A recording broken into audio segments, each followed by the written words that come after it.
Hi viewers, வணக்கம். இன்றைக்கி இந்த வீடியோவில் என்ன பார்க்க போகிறோன்னா, எம்எஸ் எக்ஸலை பற்றி நம்ம ரொம்ப பேசிக்காக, எனக்கு எக்ஸல்னால் எனக்கு என்னன்னு தெரியாதுங்க, நான் இப்போ தான் உள்ளே வாரேன், எனக்கு செல்ஸ் இந்த ஃபார்ம் எப்படி யூஸ் பண்ணுறது எனக்கு எதுவுமே தெரியாதுங்கிறவங்க இந்த வீடியோ ஃபுல்லாக பாருங்கள். ஃபார்முலா மட்டும் எனக்கு வேணும்னா அடுத்தடுத்த வீடியோ கண்டினியூ பண்ணிக்கிங்க, ஓகேங்களா. இப்போது எம்எஸ் எக்ஸல், ஓகேவா. இப்போ எம்எஸ் எக்ஸல்னால் ஒரு சில நிறையா மெஜாரிட்டி ஆஃபீஸில் டேட்டா பேஸ் பண்ணுறவங்க எல்லா ஆஃபீஸ்லையுமே எம்எஸ் எக்ஸலை யூஸ் பண்ணுவாங்க.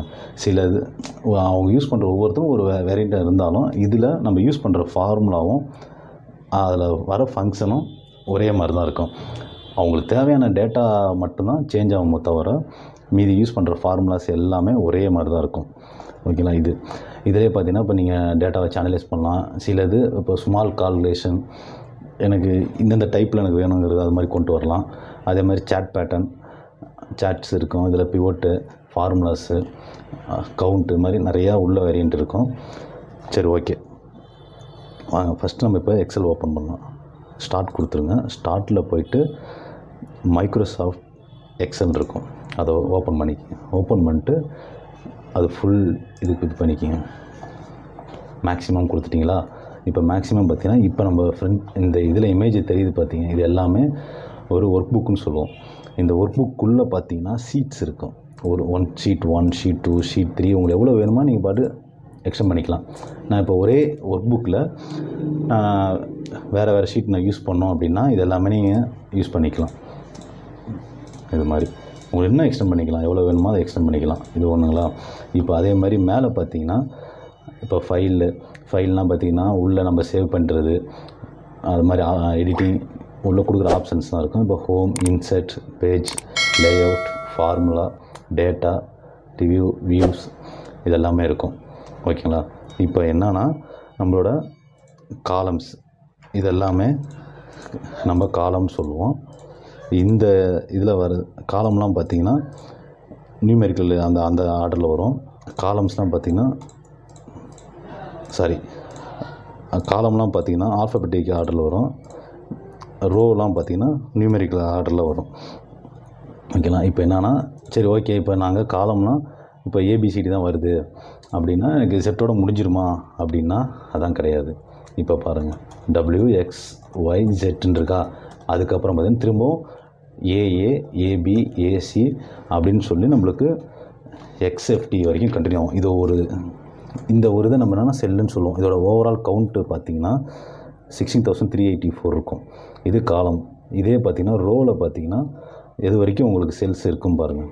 இப்போ செல்ஸ் பார்த்திங்கன்னா 10,48,57,6 இது வரைக்கும் இருக்கும். இதுதான் ஓகே. இப்போ நான் இந்த மவுஸ் இங்கே வைக்கிறேன். இது ஒரு செல் இங்கே வச்சா எல்லாமே இது ஒரு செல்லுன்னு சொல்லுவோம். இது டோட்டலாக பார்த்திங்கன்னா நம்ம ஒரு டேபிள் அரேன்னு சொல்லுவோம். இப்போ நான் மவுஸ் இங்கே வைக்கிறேன். இங்கே வச்சா என்ன வருது பாருங்கள், காலம் ஈயும் ரோ 7 இருக்குது. இதுதான் பார்த்தீங்களா E7. இதுதான் நம்ம நம்பர் பாக்ஸுன்னு சொல்லுவோம், ஓகேவா. இப்போ இந்த இடத்துல எனக்கு என்னென்னா எனக்கு ஒரு காலம் இன்செர்ட் பண்ணணும். இப்போ நான் ஒரு எக்ஸாம்பிள் 1 கொடுத்துருக்கேன், பக்கத்தில் 2 கொடுத்துருக்கேன், 3 கொடுத்துருக்கேன். இந்த இடத்துல நான் 5 கொடுத்துருக்கேன் வச்சுங்க. எனக்கு 5 கொடுத்துருன்னு வச்சுக்கோங்க. எனக்கு இங்கே 1 2 3 5 தான் இருக்குது. எனக்கு இன்னொரு காலம் இன்சர்ட் பண்ணோன்னா ஒவ்வொரு ஃபங்க்ஷனுக்கும் பார்த்திங்கன்னா ஒரு 2 டைப்பாக இருக்கும். 2 or 3 டைப் நம்ம யூஸ் பண்ணலாம். ஒரே இது தான், ஆனால் யூஸ் பண்ணுற ஃபார்மேட் ஃபங்க்ஷன் மட்டும் நம்ம வேறு இப்போ ஒன்றும் இல்லை. மவுஸை கொண்டு போயிருங்க. இந்த இதில் போய்ட்டு செலக்ட் பண்ணிவிட்டு ரைட் கிளிக் பண்ணிங்கன்னா இன்சர்ட்ன்னு இருக்கும். இப்போ இன்சர்ட் கொடுத்துட்டிங்களா, இப்போ இது வந்துச்சு. இப்போ இதுவே இன்னொரு ஆப்ஷன் இருக்குது. இப்போ இந்த இடத்துல போய்ட்டு Ctrl+Shift+ கொடுத்திங்கன்னா ஒரு ரோ இன்சர்ட் ஆகிடும்.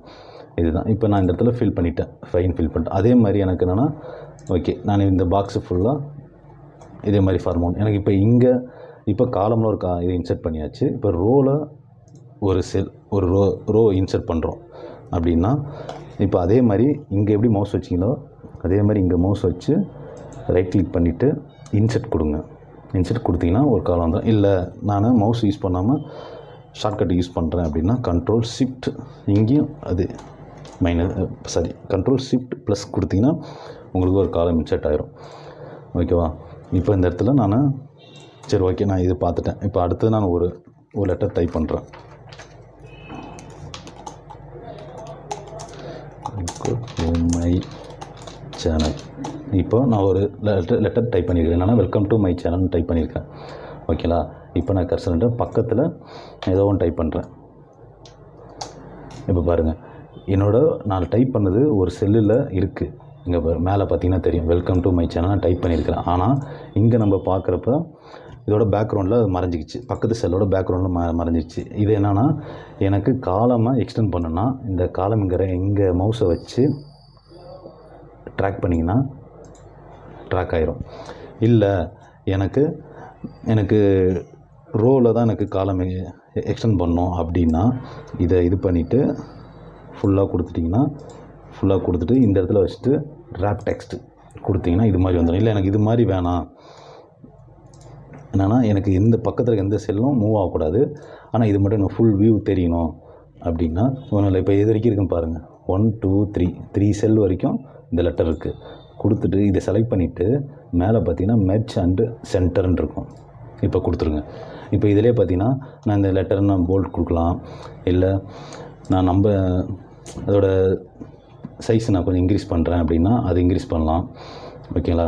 இதெல்லாம் சேஞ்ச் பண்ணுறது. இல்லை நான் கலர்ஸ், எனக்கு இது பேக்ரவுண்டில் எனக்கு கலர் வேணும்,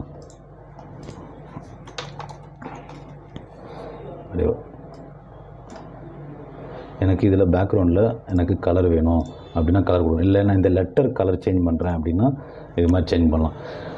இதுதான் நம்ம இது பண்ணிக்கலாம். இதுலேயே நான் தான் உங்களுக்கு ரோ வேணாலும் எக்ஸ்டெண்ட் பண்ணிக்கலாம், காலம் வேணாலும் எக்ஸ்டெண்ட் பண்ணிக்கலாம், இல்லை எனக்கு இது மாதிரி தான் வேணும் அப்படின்னாலும் இது பண்ணிக்கலாம். ஓகேங்களா? இது ஒரு ஆப்ஷன்ஸ்.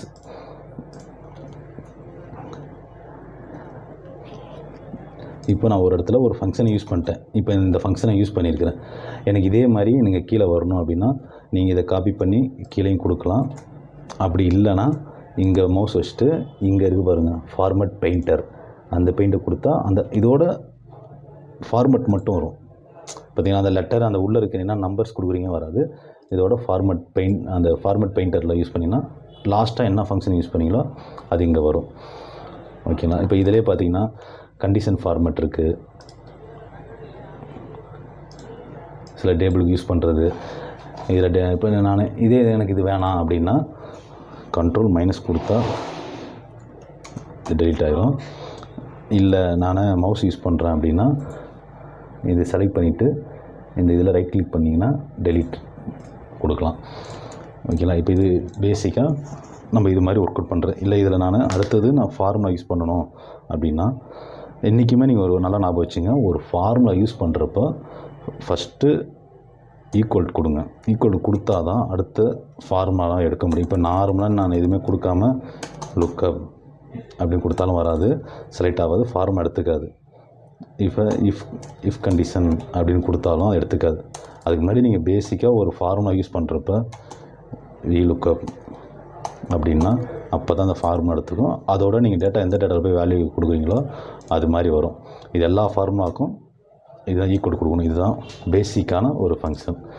ஓகேங்களா? இப்போ நான் நம்பர்ஸ் இது பண்ணுறேன், ட்ராக் பண்ணுறேன். இப்போ ஒரு நம்பர் இருக்குது, எனக்கு அது ஒரு கண்டினியூவாக நான் கொண்டு வரணும் அப்படின்னா இங்கே பாருங்கள், இந்த நம்பர் பக்கத்தில் கார்னரில் பார்த்திங்கன்னா அந்த ஒரு ப்ளஸ் சிம்பிள் மாதிரி இருக்குங்களா, இதை ட்ராக் பண்ணி உங்களுக்கு எது வரைக்கும் கொண்டு வரணுமோ ஒரே இதை நீங்கள் அப்படியே கொண்டு வந்து ட்ராக் பண்ணி விட்டிங்கன்னா அது இதாகிடும். இல்லை எனக்கு வெர்டிகலில் வேணும், ஹரிசாண்டலில் வேணும்னாலும் எது வரைக்கும் உங்களுக்கு வேணுமோ இதே மாதிரி நீங்கள் ட்ராக் பண்ணலாம். வந்துருச்சு. இல்லை எனக்கு இதே நம்பர் பார்த்திங்கன்னா எனக்கு 1 2 3 ஆர்டரில் வேணும் அப்படின்னா இப்போ நான் 1 2 கொடுத்துட்டேன், இங்கேயும் 2 கொடுத்துட்டேன். இதுக்கு 2 ஆப்ஷன் இருக்குது. இப்போ இது வரைக்கும் நான் செலக்ட் பண்ணிட்டேன், எனக்கு வேணும் அப்படின்னா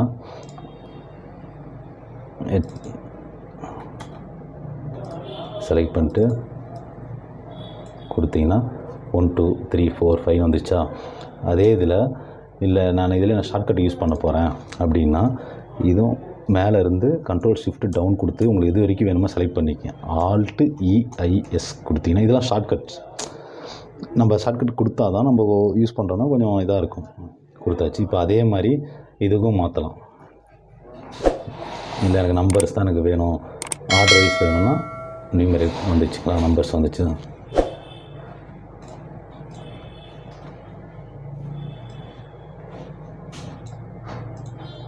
ஓகேங்களா. இப்போ இந்த நம்பர் ஆர்டர் வைஸ் வந்துடுச்சு.